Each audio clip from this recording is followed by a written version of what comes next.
오늘 주님께서 주신 말씀은 시편 149편의 말씀입니다. 다 같이 한 목소리로 봉독하시겠습니다. 할렐루야, 새 노래로 여호와께 노래하며 성도의 모임 가운데에서 찬양할지어다. 이스라엘은 자기를 지으신 이로 말미암아 즐거워하며 시온의 주민은 그들의 왕으로 말미암아 즐거워할지어다. 춤추며 그의 이름을 찬양하며 소고와 수금으로 그를 찬양할지어다. 여호와께서는 자기 백성을 기뻐하시며 겸손한 자를 구원으로 아름답게 하심이로다. 성도들은 영광 중에 즐거워하며 그들의 침상에서 기쁨으로 노래할지어다. 그들의 입에는 하나님에 대한 찬양이 있고 그들의 손에는 두 날 가진 칼이 있도다. 이곳으로 문나라에 보수하며 민족들을 벌하며 그들의 왕들은 사슬로 그들의 귀인은 철고랑으로 결박하고 기록한 판결대로 그들에게 시행할지로다.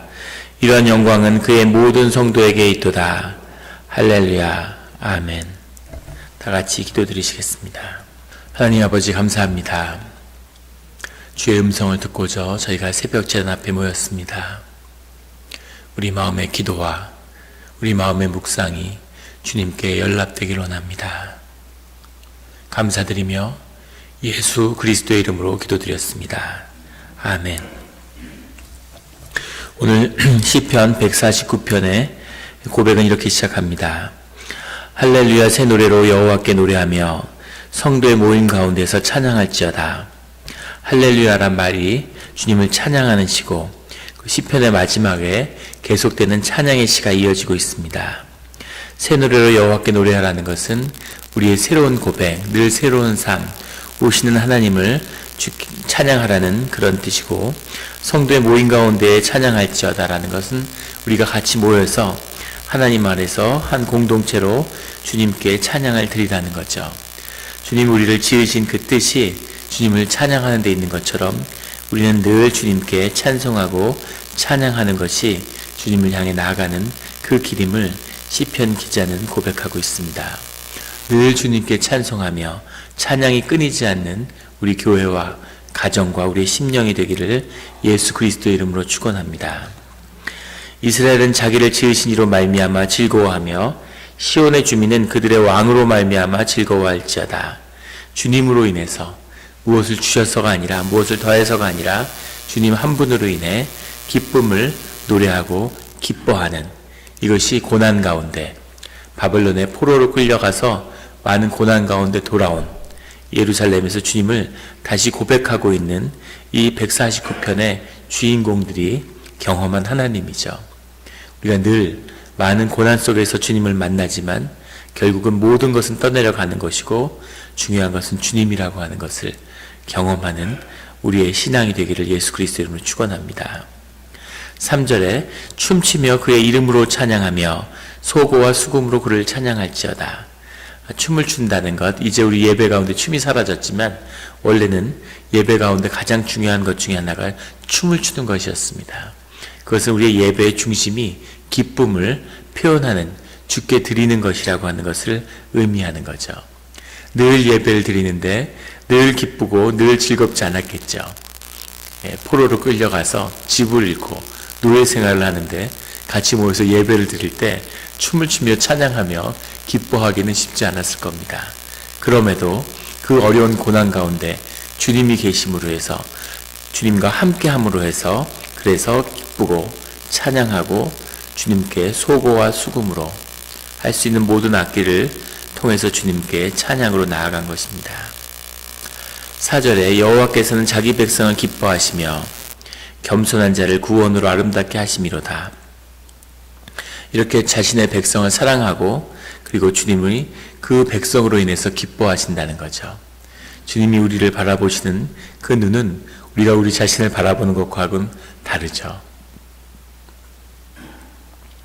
복음을 들고 산을 넘는 자의 발길이 어찌 그리 아름답냐, 이사야에 나오는 그 주님의 말씀처럼 그 산을 넘는 그 발길은 바빌론의 포로로 끌려가는 발길이죠.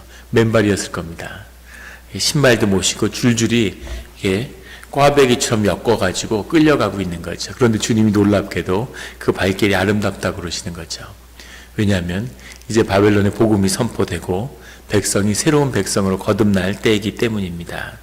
우리의 고난이 누구나 고난을 겪지만 그것이 주님 안에서 고난이 되어야지 세상의 고생으로 끝나서는 안 되겠죠.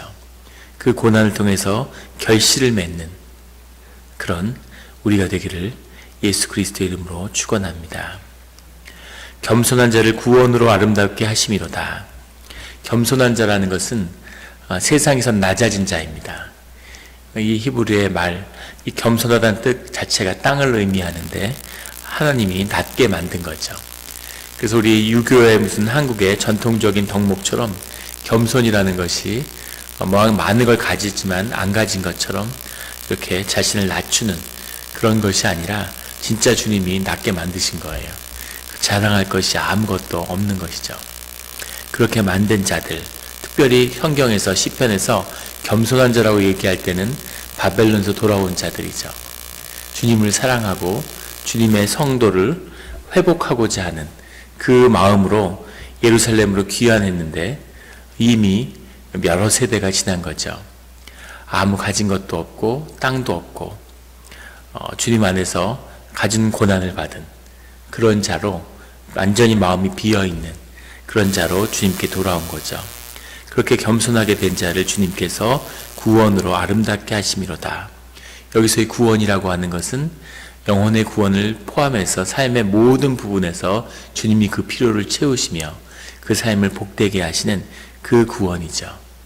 그래서 우리가 고난 가운데 우리의 생각을, 우리의 욕심을, 우리의 자아를 모두 깬 다음에 완전히 비워진 그 마음, 그 깨끗한 마음 가운데 주님이 우리의 삶을 구원으로 아름답게 바꾸신다는 겁니다.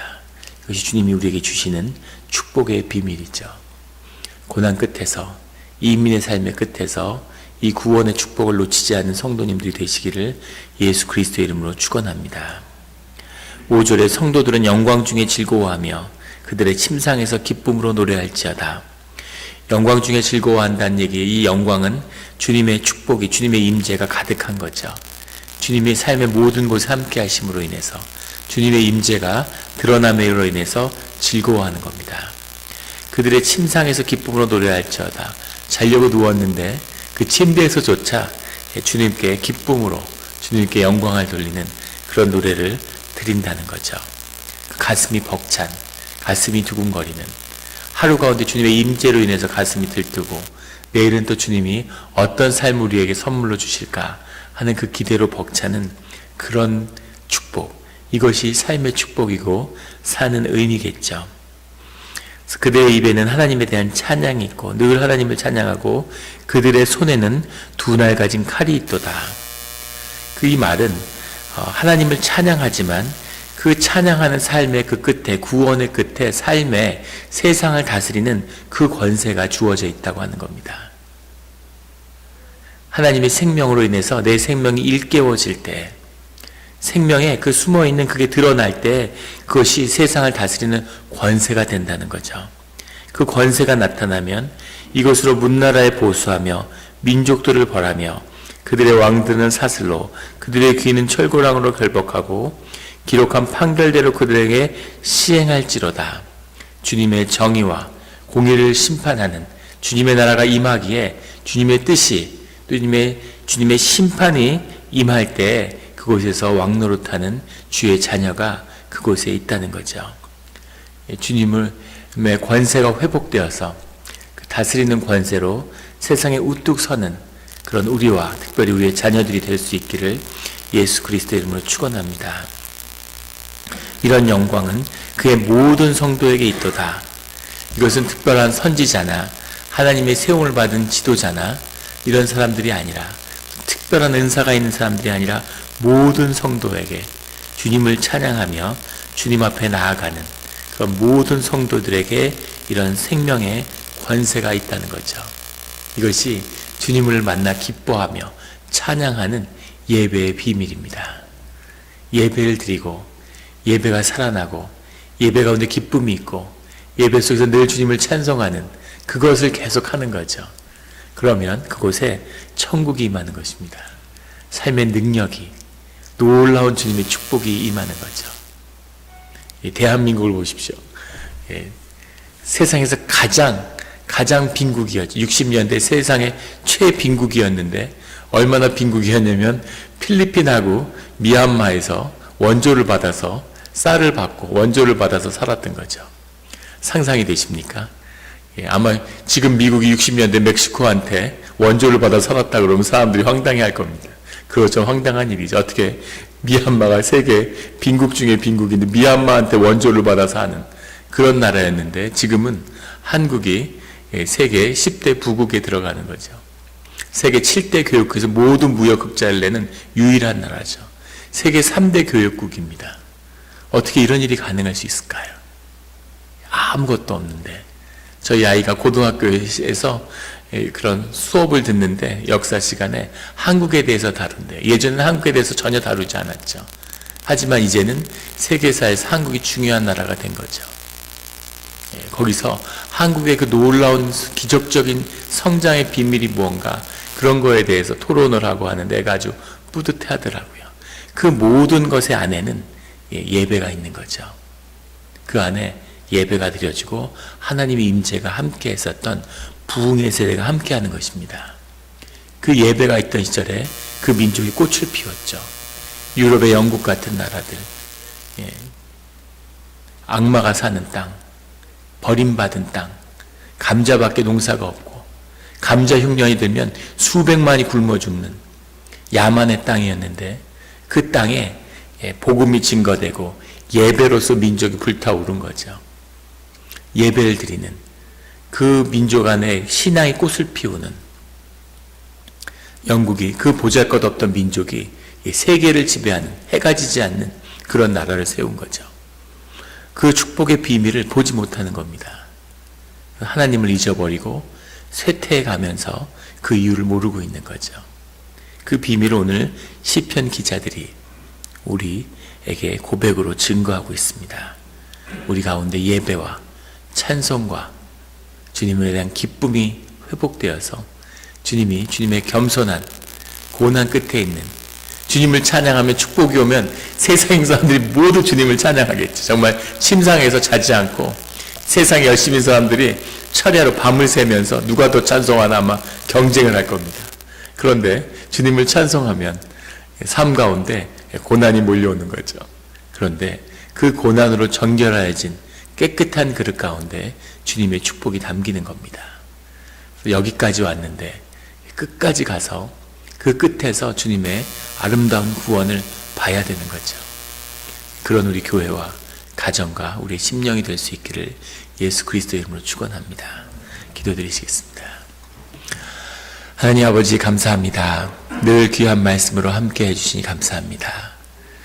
말씀이 우리에게 힘들고 우리가 고난 가운데 주님의 말씀을 받기가 힘들 때가 있지만 주님이 그 모든 것 위에 계시는 우리가 짧은 생각으로 우리의 삶에 매여 있지만 그 매임을 끊어버리고 더 주님께 들어가며 더 주님께 나아가서 주님 우리와 함께하는 그 심령의 회복과 우리 공동체와 교회의 회복이 이루어지게 하여 주시옵소서.